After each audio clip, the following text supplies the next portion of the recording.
አልኩኝ ይሄን ካየሁ ወዲያ ወይ ጉድ ጎማም ይበላል። በአንድ ደቂቃ ውስጥ 25 ልብስ መቀየር። በውሃ ላይ የሚራመዱ ሰዎች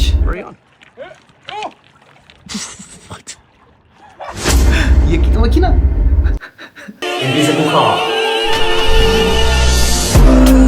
የመጨረሻው እንግዲህ ሪያሊቲ ነው ማሳያችሁ። የመጨረሻው ሪያሊቲ እንኳን ወደ ላይፍ ኦፍ ቤቤቶ ቲዩብ እንግዲህ በሰላም መጣችሁ። ዛሬ የምናያቸው ቪዲዮዎች በጣም አስገራሚ የፊዚክስ ንግግ ያፈረሱ ምንድነው ችግራቸው የተባሉ ቪዲዮዎችን ነው። እነዚህ ቪዲዮዎች እንዴት ተሰሩ ዝም ብለን ደግሞ አይደለም የምናያቸው። እነዚህ ቪዲዮዎች ምንድነው ችግራቸው፣ ከፊዚክስ እንዴት ሊርቁ ቻሉ የሚለውን ነገር አብረን እናያለን። ኮዝና ኤፌክቱንም እንተነትነዋለን። በቪዲዮ ማስረጃ እናቀርባለን ማለት። እስከ መጨረሻ ድረስ ከኛ ጋር እንድትቆዩ እጋብዛችኋለሁ። ቤቤቶ ነኝ።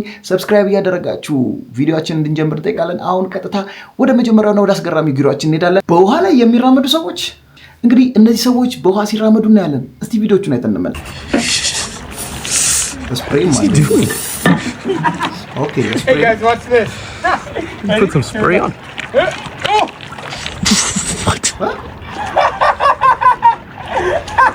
What the? Is he swimming under? How am I gonna get down? ሌላኛው ደግሞ እንግዲህ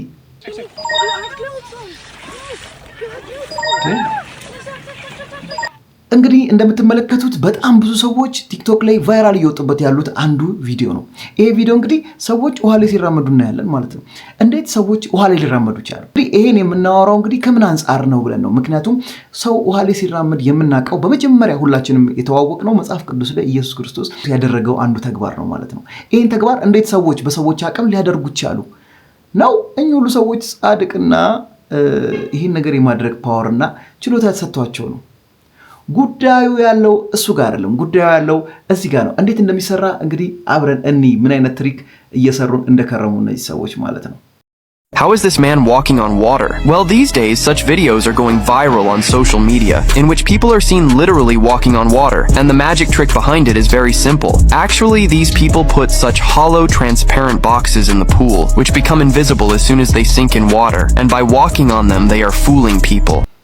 በነገራችን ላይ እያንዳንዱን የምታዩትን ነገር አትመኑ የሚባለው ለዚህ ነው። ምክንያቱም እነዚህ ሰዎች የሰሩት ትሪክ በጣም እንዳያችሁት በጣም ሁላችንም የሚያስገርምና ሁላችንም ፉል የሚያስብል ነው። ምክንያቱም ብዙ ሰዎች እንግዲህ ይሄን አይተው እነዚህ ሰዎች ተራምደዋል ብለው አምነውም ሊሆን ይችላል።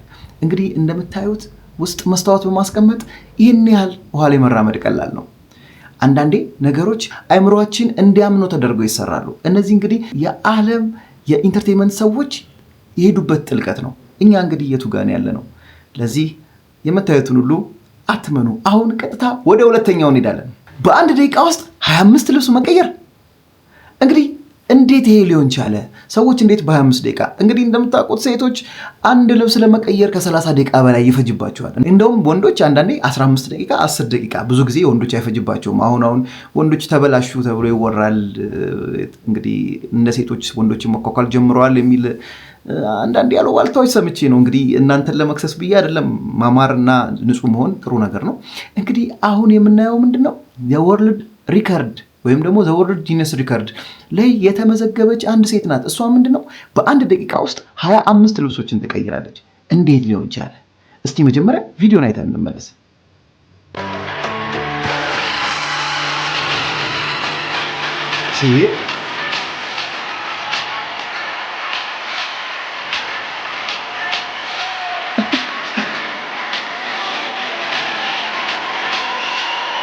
ታብላ ነው ደግሞ ለዛው ምንም ተሳቀ።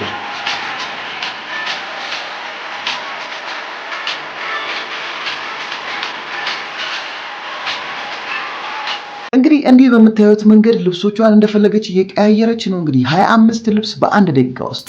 ይሄ እንዴት ሊሆን ቻለ? ምን አይነት ነገር ብታደርግ? እንዴት ፈጣን ብትሆን ነው? ወይስ ሴትዮዋ ሌላ አይነት ተፈጥሮ አላት? ወይም ከሌላ ዓለም የመጣች ሰው ናት የሚለው ነገር እስቲ አብረን እንይ። አሁን የሰራችንን ትሪክ ላሳያችሁ ነው። ሰው እንዴት ኢንተርቴይንመንትን ከፍ ለማድረግ የጥግል እንዳለ እንድትመለከቱ ተመልከቱ። ይሄን ያህል ሲምፕል ነው። ሰውየው ራሱ ደነገጠ።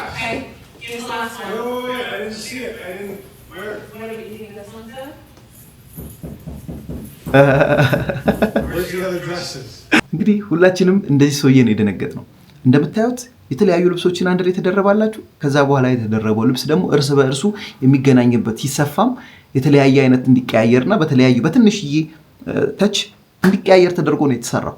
እንግዲህ ኢንተርቴንመንቱ እዚህ ደርሷል። እኛ እንዴት ነው ሰውን እያዝናናን ያለ ነው? እንዴት ነው ሰዎች እየተዝናኑ ያሉት? የኛ ሀገር ሶሻል ሚዲያ ከአሉባልታ ሰዎችና ሰዎችን ከመሰዳደብ ብሔርና ብሔርን ከማጣላት አልፎ እንዴት ነው እንደዚህ በጣም ስማርት ወደሆነ መንገድ የሚመጣው? እስቲ ሁላችንም እንግዲህ ራሳችንን እንጠይቅ። ሶስተኛው እንግዲህ በጣም ዓለምን እያስገረመ ያለው ኢንተርቴንመንትን ከፍ ያደረገው ጉዳይ ምንድነው? የኬክ ጉዳይ ነው። ሁሉም ነገር ኬክ ነው። ለምሳሌ ጎማው ኬክ ነው፣ የኤሲው ኬክ ነው፣ ጠረጴዛው ኬክ ነው፣ ሁሉም ነገር ኬክ ነው። እንግዲህ እንዴት ነው? አደራ ይህን ቪዲዮ ካያችሁ በኋላ ቤታችሁ ያለውን ነገር በሙሉ በጥርሳችሁ አትሞክሩ። ይሄ እንግዲህ ትሪክ ነው ወይም ቪዲዮ ነው። አደራ አደራ። አንዳንድ ሰዎች አጠፉ ጠረጴዛችሁን ስትግጡ እንዳትገኙ አደራ። ጥርሳችሁን ሰብራችሁ ደግሞ ሌላ ችግር ውስጥ እንዳትከቱን ስጫወት ነው። ለማንኛውም አሁን እስቲ እነዚህ ቪዲዮዎች ከዓለማችን ኢንተርቴንመንት ከፍ ያደረጉ ቪዲዮዎች ናቸው። ይህን ቪዲዮ ተመልከቱ። እዚህ ጋር አሮስቶ የሚመስለው ኬክ ነው። እንግዲህ ካርቶኑም ኬክ ነው። ይህም ምግብ ኬክ ነው ይሄም ኬክ ነው።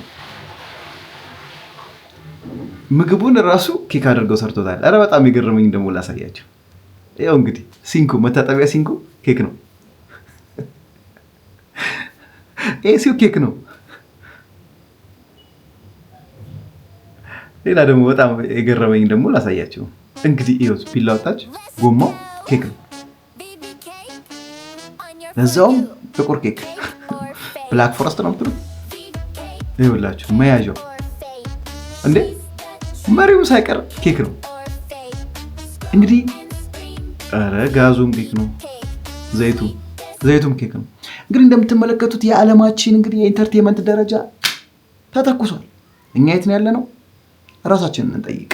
እንግዲህ እንደምትመለከቱት ይህን ትሪክ በጣም ስኪልፉል የሆኑ የኬክ ባለሙያዎች ናቸው የሚሰሩት።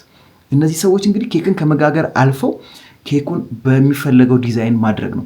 እስቲ እንግዲህ አንድ ፈተና ለእኔም ለእናንተም አንድ ፈተና ልስጣችሁ። እስቲ ቺን ፈተና እንውሰዳትና ሁላችሁም እስቲ በታማኝነት ኮሜንት ላይ አሳውቁኝ የትኛውን ልክ እንደሆናችሁ፣ ምን ያህል እንዳገኛችሁ፣ ምን ያህል እንደተሳሳታችሁ። ዝግጁ ናችሁ? አሁን ምንድነው የምናደርገው? እንግዲህ ኬክና ኬክ ያልሆነው መለየት ነው። በቀኝ በኩል ያለና በግራ በኩል እያለን እንላለን። እንግዲህ ያለን 3 ሰከንድ ነው። በዚህ 3 ሰከንድ ውስጥ እንግዲህ እስቲ የትኛው ኬክ ነው የትኛው ኬክ አይደለም የሚለውን ነገር ለዩልኝ። የቀኙ ኦኬ፣ የግራው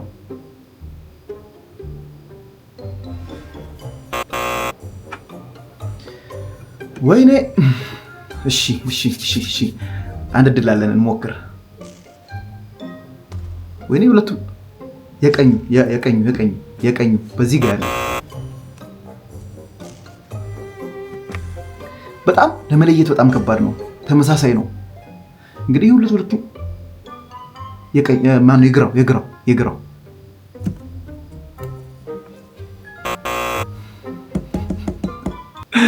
እንግዲህ የትኛው ኬክ የትኛው እንትን እንደሆነ ለማየት ምን ያህል ከባድ እንደሆነ እንዳያችሁት ነው። እስቲ ስንት አገኛችሁ?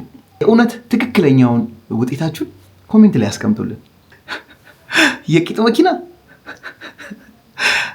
በአራተኝነት የምናየው ደግሞ የቂጥ መኪና ነው። ብዙዎቻችሁ ግራ እንደምትጋቡ ተስፋ አደርጋለሁ። ሀሳቡ ግን ምን መሰላችሁ? አንድ ታዋቂ ቲክቶከር በቂጡ ብሎ ሲሄድ አየ ነው። ይሄ ነገር እንዴት ሊሰራ ቻለ? እንግዲህ ኤአይ እንዳልሆነ አረጋግጫለሁ። ቪዲዮ ኤአይ አይደለም። ለዚህ ትክክለኛ ቪዲዮ እንዴት እንደዚህ ሊሰራ ቻለ? እስቲ ቪዲዮን አይተን እንመለስ። You are watching a master at work. Watch this. Invisible car.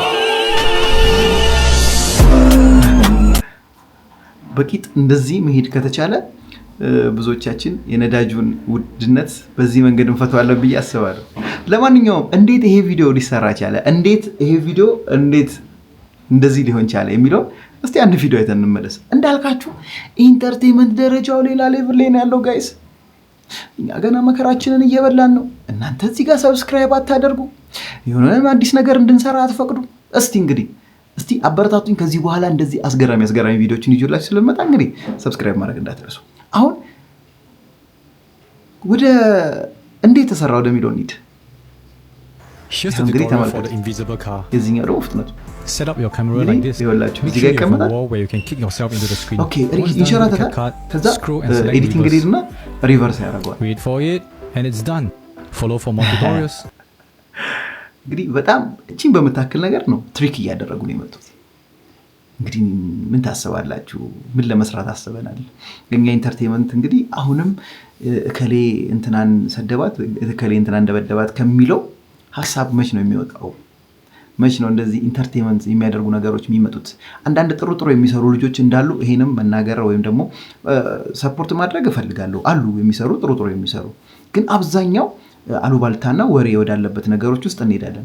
ለዚህም ነው እንግዲህ እኔም የሳምንታዊ የቲክቶክ ሐሳቦችን ወይም ደግሞ ሆት አይዲያዎች ላይ ሐሳብ እንድንሰጥ ምናመጣው። እንግዲህ እናንተ ይሄን ካመጣችሁ እኛ ደግሞ ወደ ስራ እንለውጠዋለን ማለት ነው። እንግዲህ በቀጣይ ቀናቶችም ደግሞ እነዛ እናያለን። አሁን ወደ መጨረሻው እንሄዳለን። የመጨረሻው እንግዲህ ሪያሊቲ ነው ማሳያችሁ። የመጨረሻው ሪያሊቲ ነው። ይሄ እንትን አይደለም ትሪክ ወይም ደግሞ የካሜራ ኢፌክት ምናምን አይደለም። ሪያሊቲ ነው የማሳያችሁ። እንግዲህ ሪያሊቲው ምንድነው የሚለውን ነገር ለማየት የጓጓችሁ ይመስለኛል። የሚንሳፈፍ ድንጋይ ሰው ራሱ አይንሳፈፍም አይደል? እንግዲህ ማስ አለው 80 ኪሎ ድንጋይ ነው፣ ግን ይንሳፈፋል። እንግዲህ ይሄ የተፈጥሮ አንዷ ገጸ በረከት ናት። ይሄ ለኢንተርቴይንመንትም ተብሎ ወይም ደግሞ ለማስገረም ተብሎ ወይም በኤዲቲንግ የተሰራ አይደለም፣ ትክክለኛ ነው። እስኪ አይተን እንምጣ። እንግዲህ ጉዳዩ ጀምሮ እዚህ ጋር ነው። ሰዎች እንግዲህ እየተዝናኑ ባሉበት ሁኔታ ውስጥ አንድ ወንዝ ላይ የሚንሳፈፍ ድንጋይ ያያሉ። ከዛ እንግዲህ ድንጋዩን እዚህ ጋር ቪዲዮ ላይ እንደምታዩት አብረን እያየን እናወራለን። እንግዲህ እንደምታዩት ኪሎግራሙ 8 ኪሎግራም ድንጋይ ነው ማለት ነው። ሲሸከሙት ከባድ ነው። ውሃ ላይ ሲያደርጉት ደግሞ ይንሳፈፋል ማለት ነው። ከዛም እንግዲህ እነዚህ ሰዎች ምን አደረጉ? ምናልባት ከውሃው ጋር የተለየ አይነት ግንኙነት ሊኖረው ይችላል ወይም ሌላ አይነት ነገር ፈጥሮ ሊሆን ይችላል ብለው ስላሰቡ ምን አደረጉት? እንግዲህ ወስደው ወደ ምድር የሚባለው ይሄ ውቅያኖስ ነው የሚባለው ውቅያኖስ ላይ ወይም የተለየ እንትን ላይ ሞከሩት ማለት ነው። መስሉም ሲያስቀምጡት ምን ያደርጋል? ማን ነው ባህር ላይ ማለት ሶሪ ይንሳፈፋል። ለዚህ ምን አደረጉ? እነዚህ ሰዎች እንግዲህ ኤግዛሚኔሽን አድርገው ወደ ላቦራቶሪ ወሰዱት። ቼክ ያደረጉት። ቼክ ሲያደርጉት ይሄ እንትን ውስጡ በጣም ክፍተት ያለው አይነት ድንጋይ ነውና የአቀማመጡ ከሰው ልጅ ሳምባ ጋር ይመሳሰላል። ከዛ ይሄ እንዴት ሊፈጠር ቻለ? እንግዲህ ሊሆን የሚችለው ይሄ ላቫ ታውቃላችሁ አይደለ? ቮልካኖ ሲፈነዳ ያለው ላቫው ሲደርቅ የሚፈጠር አይነት ድንጋይ ነው ማለት ነው። ይሄ ድንጋይ ማለት ደግሞ ምንድነው? ላቫ ኦልሬዲ ፈሳሽ ነገር ነው። ለዚህ ዴንሲቲው ከውሃ የተሻለ ከውሃ ያነሰ ዴንሲቲ ስላለው ውሃ ላይ ሲቀመጥ ይንሳፈፋል ማለት ነው። ግን እንትኑ እንግዲህ አምጥተው ሲያስቀምጡት ደግሞ ኪሎ ሲመዘን ደግሞ ወይ ደግሞ ምድር ላይ ሲደረግ ደግሞ 80 ኪሎ ግራም ይመዝናል ማለት ነውና ውሃ ላይ ደግሞ ይንሳፈፋል። እንግዲህ ቮልካኒክ ማለት ላቫ ታውቃላችሁ? ላቫ ማለት እንግዲህ ቮልካኖ ሲፈነዳ ያለው ፈሳሹ ማለት ነው። ፈሳሹ ሲደርቅ እንግዲህ እንትን ይሆናል ማለት ነው። እንደዚህ ድንጋይ ይሆናል። ይሄ ድንጋይ ፍሎት ያደርጋል ማለት ነው። ፍሎት እንዲያደርግ ያደረገው እንግዲህ ከላቫ የመጣ ድንጋይ ስለሆነ ነው ማለት ነው። እንግዲህ በጣም ብዙ ሰዎችን አስገርሟል፣ አስደንቋል። ብዙ ሳይንቲስቶች ይሄን ነገር አጥንተውታል። በመጨረሻ ግን ያው የቮልካኒክ የደረቀው ቅሪት እንደሆነ አውቋል ማለት ነው። ለዚህ እንደዚህ አይነት ነገሮች ደግሞ በተፈጥሮም ሊፈጠሩ ይችላሉ። በሌላ ጊዜ ደግሞ የተለያዩ አይነት አስገራሚ አፋችንን በእጃችን የሚያስጭኑን ነገሮች በሙሉ ይዤላችሁ እመጣለሁ። እንግዲህ እንደምትመለከቱት የዛሬው ቪዲዮአችን በአስገራሚ ነገሮችና እንዴት እነዛ ነገሮች ተፈጠሩ በሚሉት ነገሮች ላይ ያጠነጠነ ነው። በሌላ ጊዜ ደግሞ በሌላ ርዕስ ይዤላችሁ እመጣለሁ። The Life of ፔፔቶ ነው። በጣም የሚያማምሩ ነገሮችን የእናንተን እውቀት የሚጨምሩ ስታዩት የምትደነግጡበት የምትማሩበት አዲስ እውቀትን የምትጨምሩበት ለጓደኞቻችሁ ቁጭ ብላችሁ የምታወሯቸውን ኢሹዎች እዚህ ዩቲዩብ ላይ ታገኙታላችሁ። እንግዲህ አብራችሁን ስለሆናችሁ እናመሰግናለን። ሰብስክራይብ ማድረግ እንዳይረሳ፣ ኮሜንት ማድረግ እንዳይረሳ። እንግዲህ ወደፊት እንሄዳለን። እንወዳችኋለን። ሰናይ ሳምንት። ጉድ አልኩኝ ይሄን ካየው ወዲያ